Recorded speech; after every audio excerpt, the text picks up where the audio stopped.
Farmer, someone growing fresh food among the streets and buildings of a city.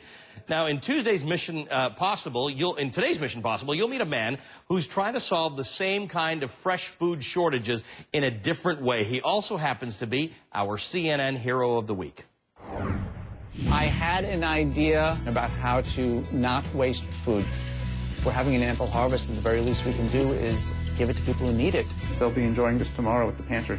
AmpleHarvest.org enables people who grow food in home gardens to easily find a local food pantry to donate their excess produce to. It's a nice big one.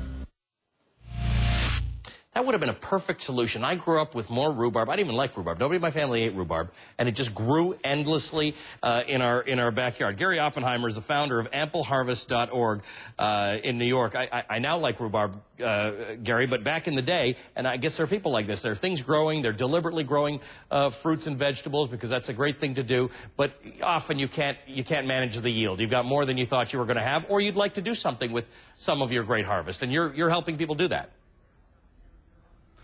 Yeah, AmpleHarvest.org was a website that I created last year to enable the more than 40 million people in America who grow food in their home gardens to be able to donate the excess food from their gardens to a local food pantry.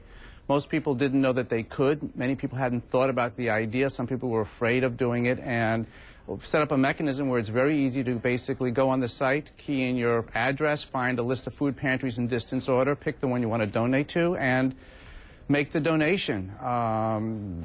As I said, there are 49 million people, according to the USDA, in America who are food insecure, which is a fancy government way of saying either you don't have enough food or you're at real risk of not having enough food. And we have over 40 million gardeners who grow. You know, even if only 10 or 20% of those people make donations, it's a lot. Are we thinking that the people who are going to make those donations are people who have excess stuff, or might they even be growing it because of the fact that the cost is low and they know someone will benefit from it as opposed to it going into the garbage? Some may be that generous. Frankly, what we tell people is that they should be enjoying, preserving, and giving away as much as they can because they've grown the food for themselves. These are home gardeners, of course.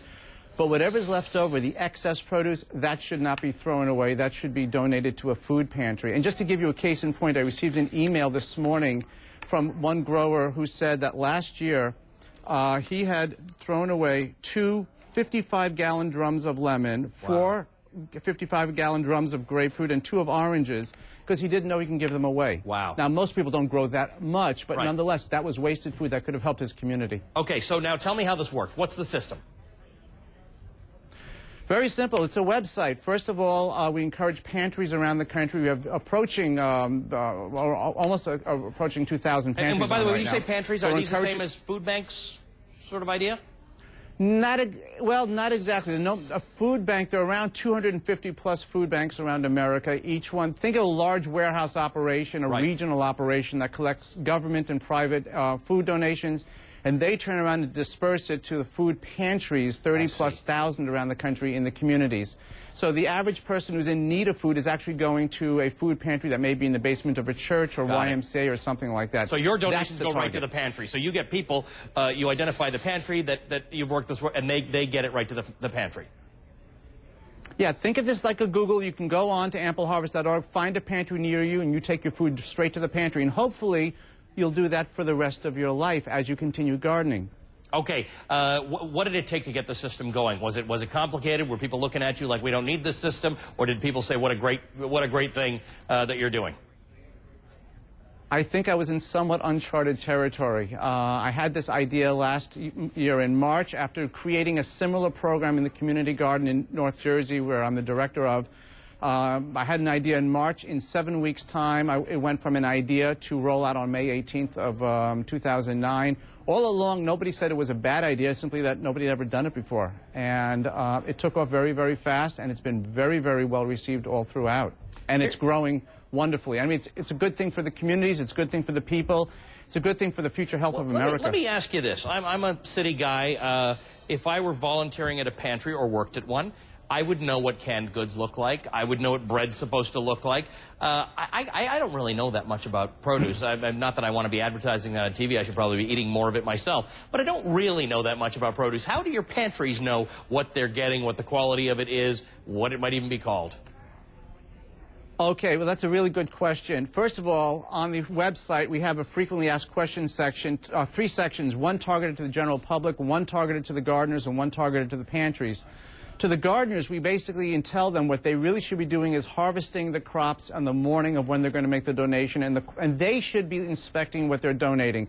It should be of a quality equal to or better what they would buy for themselves in a supermarket. Spoiled stuff, stuff that has insects in it or whatever should never be donated. Got it. But if it's something you would buy for your family, that's what you want to donate it. Now, once it gets to the food pantry, they can also, if they want, take a look at it, but that's what becomes available. An interesting problem we've run into, and we have a solution we're going to be working on later this summer, is that many people are donating apples and potatoes and carrots, the routine things that everybody from a supermarket knows about, and those are well received in pantries. But many gardeners, myself included, like to grow weird things like blue potatoes or kohlrabi or starfruit or what have you, and many pantry clients and many pantries don't quite know what that is. We're going to be working on building a picture dictionary later this summer for the benefit of the pantries around the country, to help the pantries understand and their clients understand what they're getting, the nutritional value, how to use it, et cetera, et cetera. Gary, I tell you, no food in this country should go to waste. First of all, I think it's fantastic, and I'm glad you're here talking about it. We congratulate you on it. But when you get the picture, what do you call it? The picture directory, the produce picture directory, do me a favor, send me one. I'll put it on We TV. don't have a name yet. I need a produce picture directory just so I know when it comes on my plate. It's like, what is that? That's a kohlrabi, blue potato? I don't know these things. Gary, great to see you. Great work. Thank you so much. Gary Thank you very Oppenheimer much. is the